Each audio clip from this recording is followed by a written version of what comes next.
అంతవరకు ఆడుతూ, పాడుతూ తమ కళ్ళ ముందే ఉన్న పిల్లలు ఒక్కసారిగా కనపడకుండా పోతే అమ్మానాన్నలు అనుభవించే క్షోభ మాటల్లో చెప్పలేనిది. తప్పిపోయిన పిల్లలు ఇంటికి తిరిగి వచ్చే వరకు వారికి అన్నం సహించదు, నిద్ర పట్టదు. అలాంటి తల్లిదండ్రులకు ఆత్మబంధువుగా మారాడు Varanasi chief development officer IAS Himanshu Nagpal. కాశీలో ఒంటరిగా నానా బాధలు పడుతున్న దాదాపు 750 మంది పిల్లలను ఆయన ఒక్క ఏడాదిలోనే అమ్మానాన్నల చెంతకు చేర్చాడు.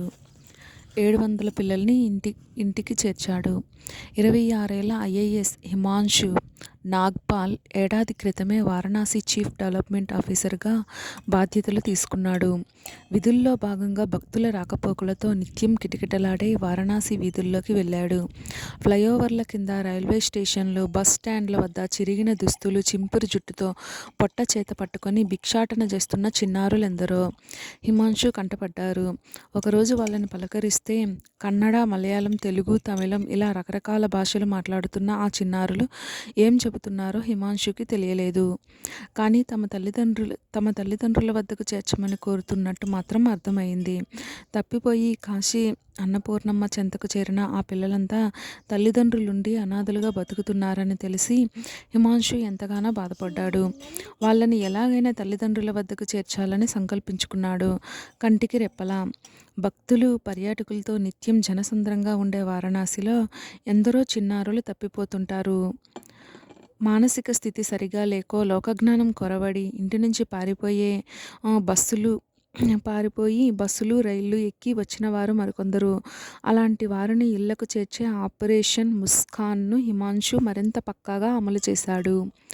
పోలీస్, శిశు సంక్షేమ శాఖలతో పాటు పలు విభాగాలకు చెందిన 60 మంది అధికారులను ఈ ఆపరేషన్లో భాగం చేశాడు.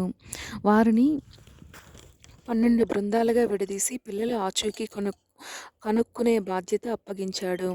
వీరంతా వారణాసిలోని వీధి బాలలను చేరదీసి ప్రభుత్వ హోములతో పాటు పలు స్వచ్ఛంద సంస్థల్లో వారికి ఆశ్రయం కల్పిస్తుంటారు. ఆ స్వచ్ఛంద సంస్థలకు ప్రభుత్వ నిధులతో పాటు సిఎస్ఆర్ కింద పలు సంస్థల నుంచి ఆర్థిక సాయం అందేలా చూస్తున్నాడు హిమాంశు. అలానే పిల్లల్ని తల్లిదండ్రుల వద్దకు చేర్చే వరకు వారికి భోజనం పెడుతూ చదువు, యోగా వంటివి నేర్పిస్తున్నాడు. బుద్ధిమాంద్యం ఉన్న పిల్లలకి థెరపీలు ఇప్పిస్తున్నాడు.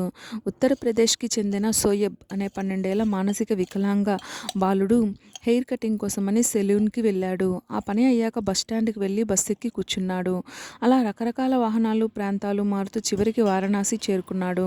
2019లో ఇల్లు వదిలి కాశీకి చేరిన ఈ కుర్రాడి కోసము తల్లిదండ్రులు చుట్టుపక్కల 200 కిలోమీటర్ల పరిధిలో వెతికారు.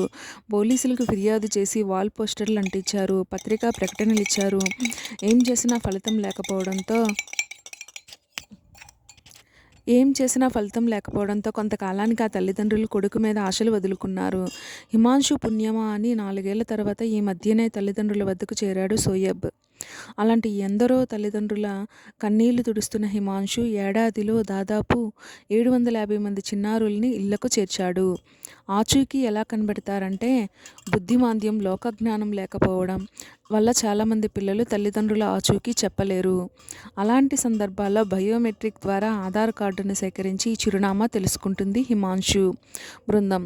కొన్ని కేసుల్లో పిల్లలకు ఆధార్ నమోదు చేయించకపోవడం, భాషా సమస్య వలన ఒక పట్టాన వారి చిరునామా దొరకదు. అలాంటప్పుడు పిల్లలు మాట్లాడే భాష ఆధారంగా సంబంధిత రాష్ట్రాల్లోని పోలీస్ కంట్రోల్ రూముకు వారి ఫోటోల్ని పంపుతుంటారు. అలా రకరకాల ప్రయత్నాల ద్వారా పిల్లల ఆచూకీ కనుక్కుని వారి తల్లిదండ్రులను గుర్తిస్తారు.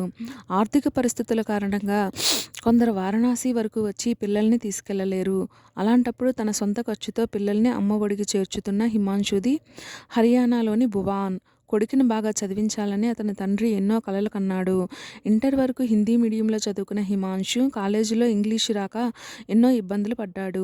తను డిగ్రీలో చేరిన రోజే ఓ ప్రమాదంలో తండ్రిని కోల్పోయాడు. కుటుంబ బాధ్యతల్ని భుజానికెత్తుకున్న అన్న కూడా 6 నెలలకే కన్నుమూశాడు.